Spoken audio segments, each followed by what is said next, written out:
Simple solid. Ligaiti, akushaya kutichi kama nofunza simple, rasifaya no fikoni ayo Beatmas Top Dynamic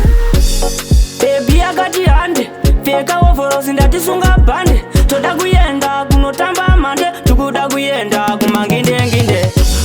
Ndakasangana na mai mwana ipapo ndaifamba nikasikana Zikanzi ndiyanuyu naibangona ndikati iyanzadzi yangu mai mwana Pandakasangana na mai mwana ipapo ndaifamba nikasikana Zikanzi ndiyanuyu naibangona ndikati iyanzadzi yangu mai mwana Pandasangana nikasikana kati kanoda kutondiitira vana kati kanoda kuzongoriitira vana zvaita sei bamwana oda kundiramba nekuti ndamvana ingawani ndikutongoriitira vana ndikati pane zvandakanzwa ini mai mwana ukupinda mumba uchibuda ndakasangana na mai mwana ipapo ndaifamba nikasikana zikanzi ndiyanuyu naibamwana ndikati iyanzadzi yangu mai mwana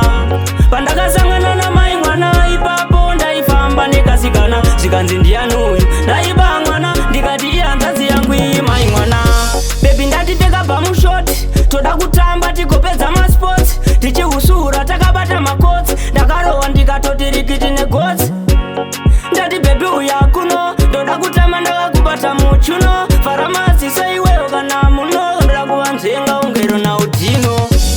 ndakasangana na mai mwana ipapo ndaifamba nikasikana zikanzi ndiyanuyu naibamwana ndikati iyanzadzi yangu mai mwana pandakasangana na mai mwana ipapo ndaifamba nikasikana zikanzi ndiyanuyu naibamwana ndikati iyanzadzi yangu mai mwana pandasangana nikasikana kati kanoda kutondiitirawo vana kati kanoda kuzongoriitira vana zvaita sei bamwana oda kundiramba nekuti ndamvana ingawani ndikutongoriitira vana ndikati pane zvandakanzwa ini mai mwana ukupinda mumba uchibuda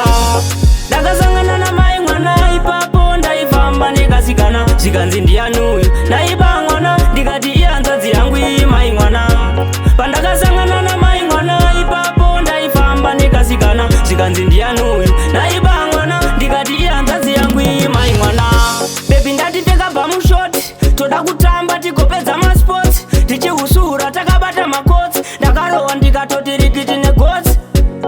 ndati bebi uya kuno ndoda kutamba ndakakubata muchuno faramasi saiweyo kana